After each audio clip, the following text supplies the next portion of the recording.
It had been 3 days since the funeral when the first knock came.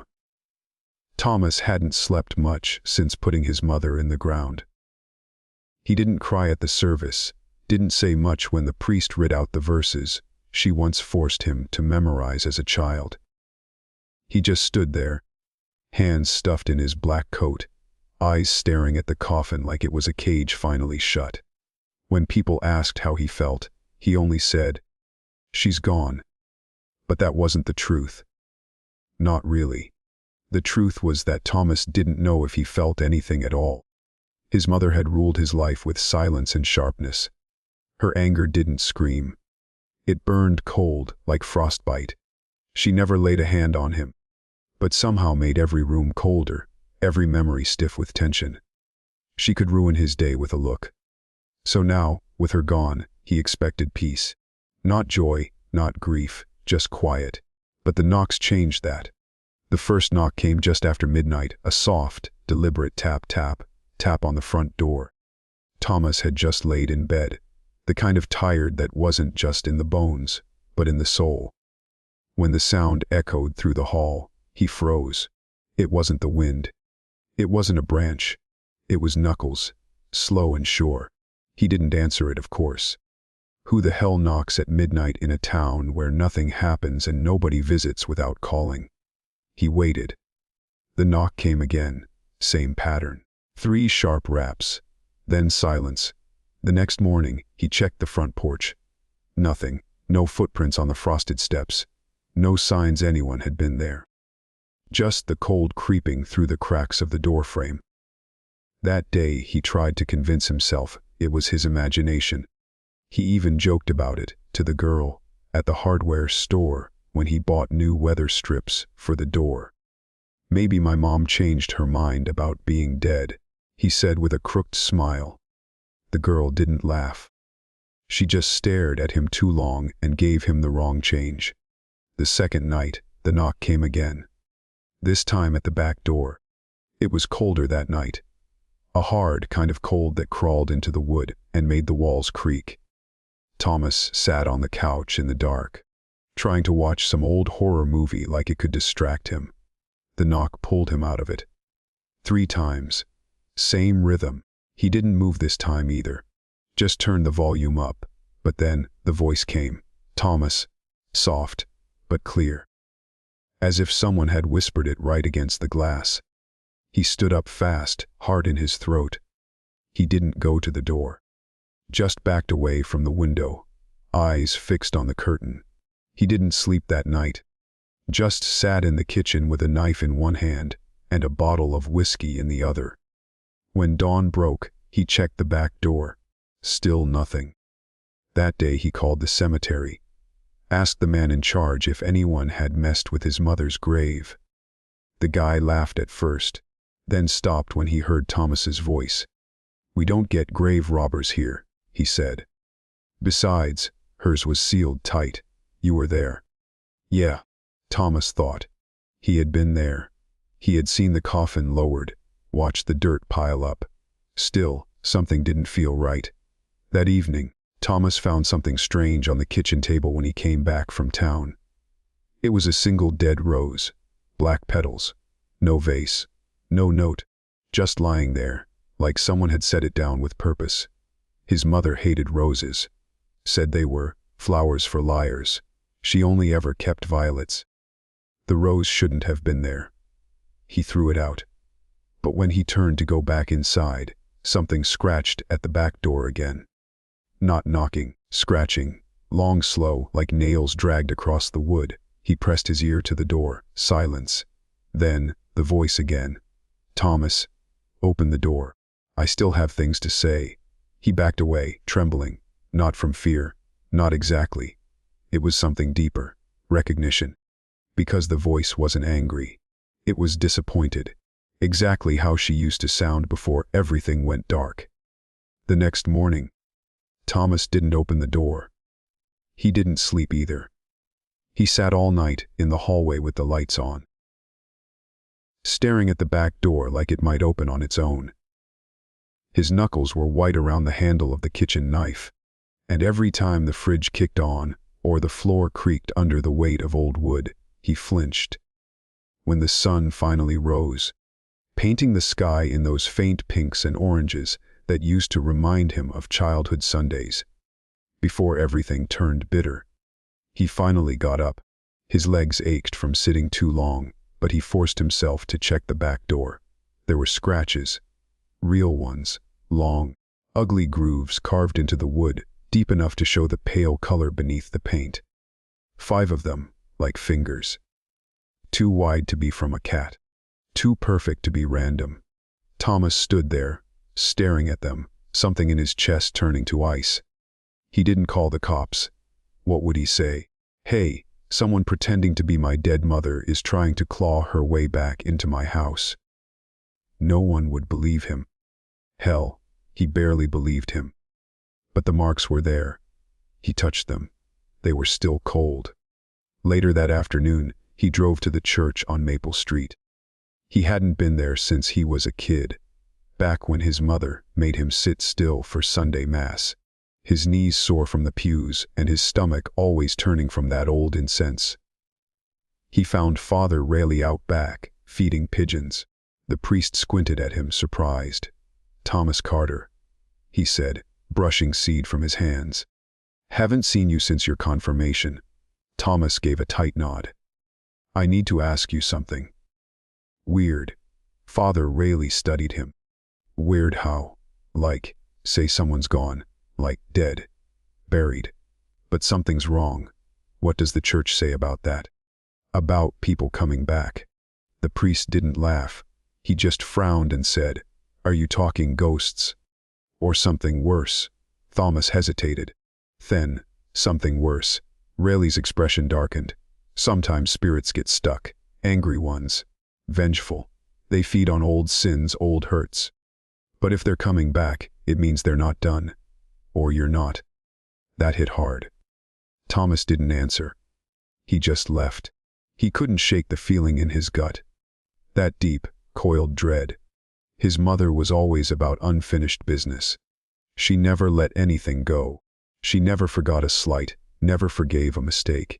And she had one rule: you don't leave family behind. That night, he decided to test it. He lit every light in the house, pulled his mother's old rocking chair from the attic, and set it in the living room. He didn't know why. Maybe he thought it would make her show herself more clearly. He sat across from it and waited. Hours passed. Midnight came. Then 1. The wind outside was steady, moaning through the cracks. But inside, it was deathly still. Too still. Then the chair began to rock. Just a little. Back and forth. Like someone had gently pushed it. Thomas felt the hairs on his neck rise, his throat dry.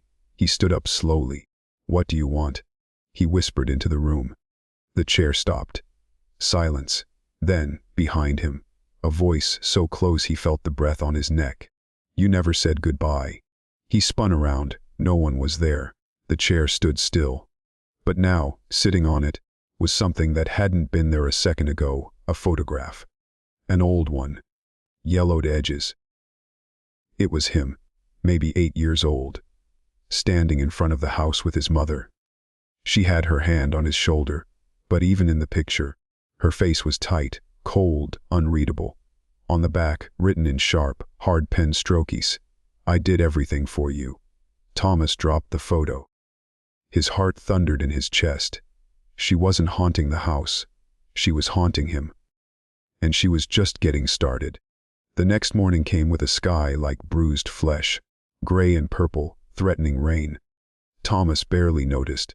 He hadn't moved from the living room floor since the photo appeared. It still lay there, face down. As if even the floorboards didn't want to hold its memory. The words on the back burned in his head. "I did everything for you." It was the kind of sentence only his mother could weaponize. She said it often. After every punishment, every quiet guilt trip, every time she reminded him he was lucky to have a roof over his head. "I gave you food, clothes, a name. And this is how you repay me." She would whisper, not yell. Never yell. Yelling would have made her easier to hate. But no, She preferred control by disappointment, and now she was back to finish the lesson. Thomas tried to get a grip. He made coffee, ate half a slice of bread, pretended to be human for a few hours. But the house felt wrong now, like it belonged to someone else. Every corner seemed to breathe. Every shadow looked deeper than it should. Even the lights flickered, as if the electricity itself had grown unsure. At noon, he went back to the cemetery. He parked his car just beyond the gates and walked to her grave. The ground was undisturbed. No fresh soil. No signs of digging. Just a flat headstone with her name, Elaine Margaret Carter, and the date, dead less than 2 weeks. He stood there, staring, hands in his coat pockets. "I said goodbye," he muttered. "At the hospital. You were already gone, but I said it." No answer, of course. Just wind. "I did everything for you too," he added. "I stayed. When I should have run. When I should have left the moment I turned 18, I stayed." His voice cracked at the edge of that word. It surprised him. The ground stayed silent. He left the photo on her grave. That night, things got worse. It started with the stove turning on by itself. He was upstairs, brushing his teeth, when he smelled the gas. Ran down, found the burner lit. He hadn't used it all day. He turned it off. Opened a window. The next was the whispering. It began around 1:14 a.m., not words at first. Just a low hush, like breath moving through vents. Then it sharpened. Became familiar. "Useless boy." He froze. That voice again. The one from the door. The same tone she used the day. She slapped his report card down on the table and told him he'd never be more than a delivery boy. He'd been 13. That memory came back clear as crystal. He walked through the house, trying to follow the sound, but it kept slipping through walls. Like it lived in the house, not in a room. Finally, he found something in the basement. He hadn't been down there since the funeral. It was mostly junk, old furniture, crates of broken tools, a dusty treadmill. But now, sitting in the middle of the concrete floor, was her Bible. He stared at it like it had teeth. It was open. The pages fluttered slightly in the draft, but it didn't feel like wind was moving them. It felt like choice. Intention. He picked it up. The passage it rested on was underlined in red pen. His mother's handwriting. "Honor thy father and thy mother." He swallowed. Below it, a note in the margin, "Even if they hurt you."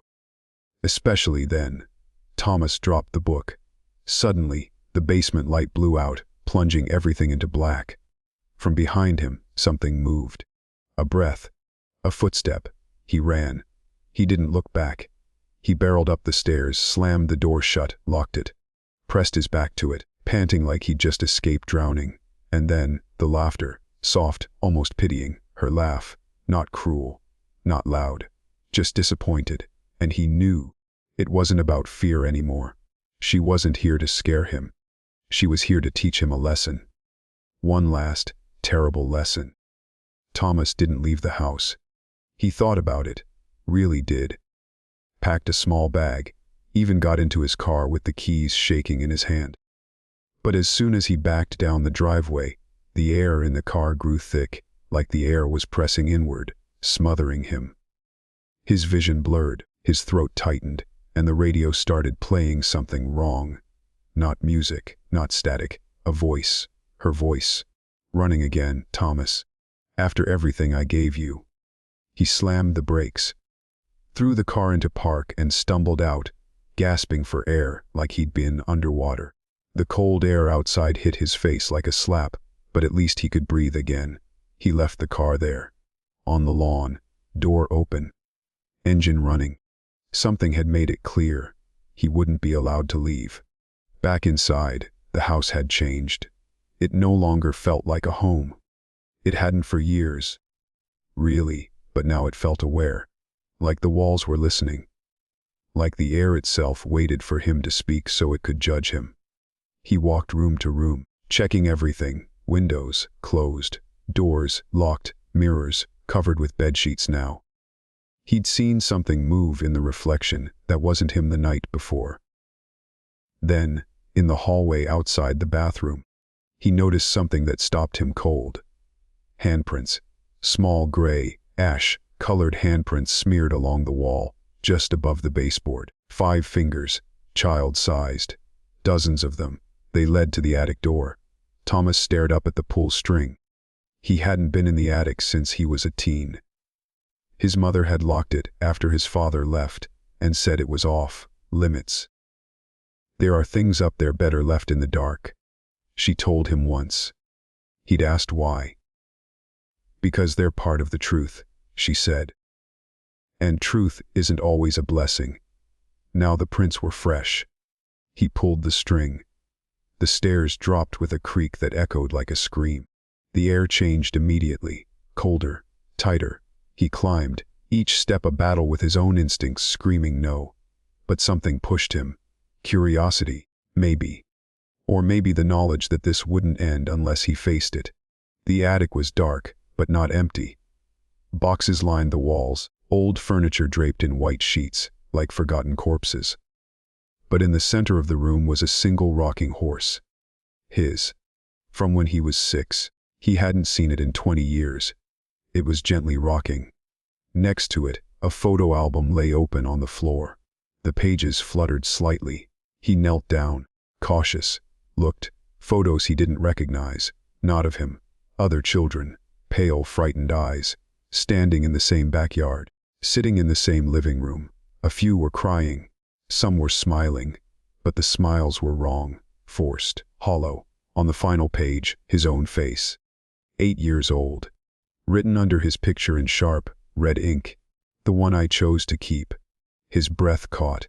He flipped the album over. Taped to the back was a letter, unopened, yellowed, addressed to someone, "To whom it may concern, read if I'm gone." He opened it. Recognized his mother's handwriting instantly. There are things a mother does to protect her child. Even if they hurt. Even if they leave scars. He was the only one who survived the others. "I tried to cleanse the house, but the house wanted more. He was strong. I raised him right. But if I've passed, and this letter is read, the house is hungry again. It always comes back hungry." Thomas stared at the page, bile rising in his throat. He wasn't being haunted by her alone. The house itself was cursed. His mother hadn't just been cruel, she'd been a gatekeeper, a jailer, of something darker, deeper, ancient. And now that she was gone, that thing had turned its gaze to him. Behind him, the rocking horse slammed to a stop. He turned, and saw the child. Gray skin, hollow eyes. A grin that stretched too far. It tilted its head. "Are you going to be our new mommy?" Thomas ran. Down the steps, through the hallway. Past the photos that now bled black ink from their frames. And as he slammed his bedroom door shut behind him, he finally understood. His mother hadn't come back to torment him. She'd come back to warn him. And he was already too late. Thomas didn't know how long he sat in that locked bedroom, back pressed to the door, breath shallow, heart beating like a war drum. Every creak of the floorboards outside sent a jolt through his nerves. Every whisper, soft and childlike, seeped through the cracks beneath the door like poison. They were outside now. Not just the gray-skinned child he saw in the attic, but others. He could hear them. Dozens, laughing, crying, chanting things that didn't make sense. Words like, "We're hungry. She left us. Now you belong to the house." Thomas wanted to scream. But what good would that do? Who would hear him? This wasn't about ghosts anymore. This was about something older, something deeply wrong. The house itself was alive, a predator built from wood and whispers and grief. And now that his mother, the warden of its darkness, was gone, it wanted him. No, it owned him. He remembered what the priest had said. If they're coming back, it means they're not done. Or you're not. He looked around his room. Childhood posters still clung to the walls, faded and peeling. The closet door was cracked open just enough to show a shadow that didn't match the shape of anything inside. But what caught his eye was the old chest under the window. He hadn't opened it in years. With shaking hands, he pulled it out. Inside were pieces of the past, an old stuffed bear with missing eyes, notebooks, drawings he didn't remember making. At the very bottom, something strange. A locked metal box. Heavy. He didn't remember putting it there. He forced it open with a screwdriver. Inside, a tape recorder, one of those old, clunky black ones with physical buttons and a tiny red light. He pressed play. The voice that came out wasn't his. It was his mother. If you're hearing this, then the house has turned its eye to you. I tried to contain it. I did what had to be done. Those children, they weren't supposed to die. But the house demanded balance. Always balance. One soul for another. Thomas stared at the speaker. Bile rising. You were the strongest. That's why it let you live. That's why I let you live. But now that I'm gone, it wants to claim what it's owed. You need to leave.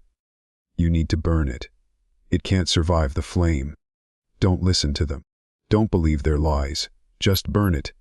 The tape clicked off. Thomas sat frozen. All the pieces snapped together. The strict rules, the locked attic, the cold looks, the silence. His mother had known what the house was, what he had survived, and tried to shield him in her own broken, cruel way. And now that she was dead, the house wanted what it had been denied. His soul. He moved fast. No more running. No more doubt. He went to the basement first, grabbed the old gas can they kept next to the broken lawnmower. It was half full. Enough. He poured it through the house, careful and deliberate. The hallway, the living room, the stairs, even the attic stairs, though the voices screamed louder as he neared them. Don't. Please. Stay with us. Be like her. Thomas lit the match. For a moment, he hesitated. He thought about the little boy in the attic, about the photo album, about the way his mother whispered his name even now, as the flames licked up the wallpaper. But then he threw the match. The fire caught instantly, roaring with a hunger that was not natural. The walls screamed. The voices howled. The house groaned like a dying animal. But Thomas didn't flinch. He walked out the front door. Smoke curling behind him, the front porch cracking beneath his feet. He didn't look back until he reached the road. The entire house was ablaze, flames stretching into the sky like fingers trying to claw back time. In the top window, just before the roof caved in, he saw her, his mother, standing there, expressionless. Then she smiled. Not warm, not cruel, just free. The house collapsed with a final scream, and silence fell. Thomas stood there until the fire trucks came, until the cops questioned him. He told them it was an electrical fault. They believed him. No one knew the truth but him. And the truth was this: he had survived his mother. He had survived the house. But something inside him had changed. Because sometimes, survival isn't about escaping death. It's about carrying the scars of what tried to kill you. Forever.